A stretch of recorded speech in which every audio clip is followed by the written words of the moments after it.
Greetings, it is I, Countess Naravan Dracovin, Lord and Emperor of the Dracovin Empire, and welcome. It is time to continue talking about the lands, legends, planes, and planeswalkers of Magic the Gathering, where I introduce you to more concepts and places and things in the world of Magic the Gathering to hope you understand a little bit more of the story and enjoy some of the world settings that they've built over all these years.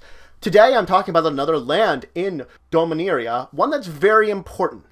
Keld is a warrior nation located within the northern continent of Aeronia in this kind of subcontinent called an Ice Haven, where they take up the west and southern parts of that subcontinent. So this is like far into the north, in the frozen waste is where the Keldons are. The Keldons are known as these they're war lovers that have waged war across dominaria. So they've invaded many a land and attacked them.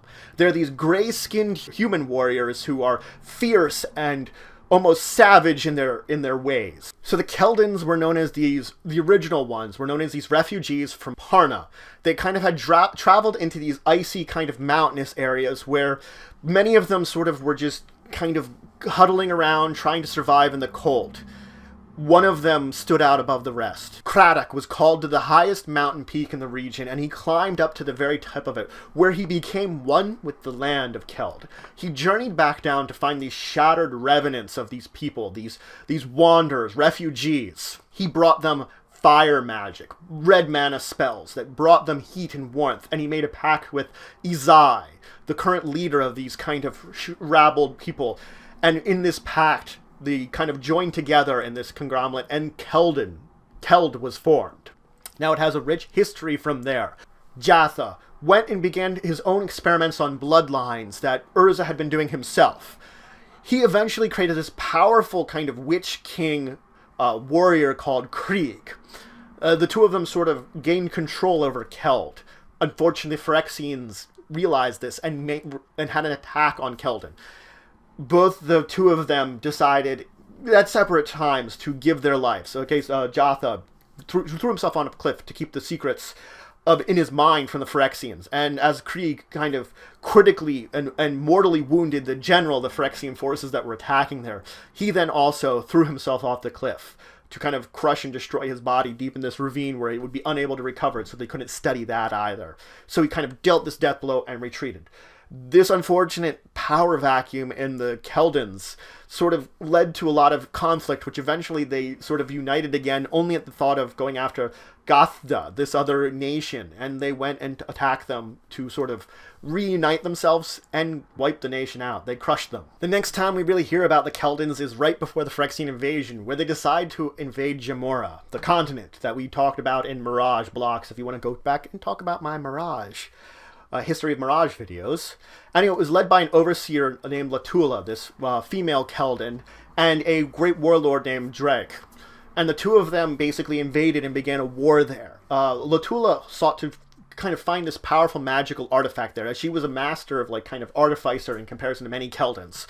And she hoped to use that to raise the Witch Kings and past warriors in the Keldon Necropolis. Effectively, she wanted to travel to there, and she eventually returned home with Drake, and she attempted to break in there and raise all the dead from there, to basically create an army of undead, and effectively speed up the Keldon Ragnarok, as you can call it, the Keldon Apocalypse, which they're supposed to sort of die and then come back. And she was stopped by a powerful Witch King, and they were defeated, and her people, the people that joined with her, Drake was killed, but her and her minions were effectively banished back to Jamora to continue the war, where they were eventually defeated by a combined effort of Teferi and Baron, Teferi the Planeswalker and Baron the Master Wizard, and they were just crushed and wiped out. We now sort of move into the invasion, where Sky Shroud was actually overlaid into the Keldon lands. So the Sky Shroud Forest was overlaid there, of all places. Aladrimi managed to broker a peace, Aladrimi of the Sky Shroud, with Astor, the current sort of warlord general of the Keldons. So the two of them basically united together. Unfortunately, the Keldon Apocalypse sort of happened, but it wasn't the way that they really wanted to, as the Phyrexians came and raised all those warriors that were in Necropolis and wielded it against the Keldon forces. The Keldon forces battled on top of this frozen lake, so the two sides were clashing with each other. Eventually, one of the powerful Keldon spellcasters shattered the lake, dropping them all into the water, which it seemed that both sides would be destroyed and defeated with this, except the golden ship Argosy sailed out from the Necropolis and rescued the majority of of the warriors that had fallen into the lake, effectively bringing them back to life, sort of bringing this apocalyptic story of the Keldons to fruition. It was on that ship that they sailed to Urborg for the final battle against Yawgmoth when that took place. We skip ahead now to the time of the mana rifts and the time rifts.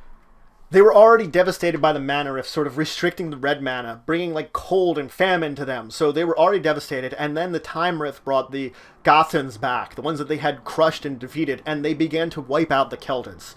The Keldons were sort of on their edge, kind of devastated, destroyed, and it wasn't for the last descendant of Astur, this female Keldon named Radka, who rose up her people with the help of Teferi and fought back, destroying the Gothans, freeing Keldons once again, even now that they were in this devastated sort of place. She then eventually led them against Prana, the original place where they sort of had run from. That was a longtime enemy of them, devastating them. Freyalise eventually, though, sacrificed herself in order to stop the time rift that was above Keld, and in doing so, though, destroyed Skyshroud.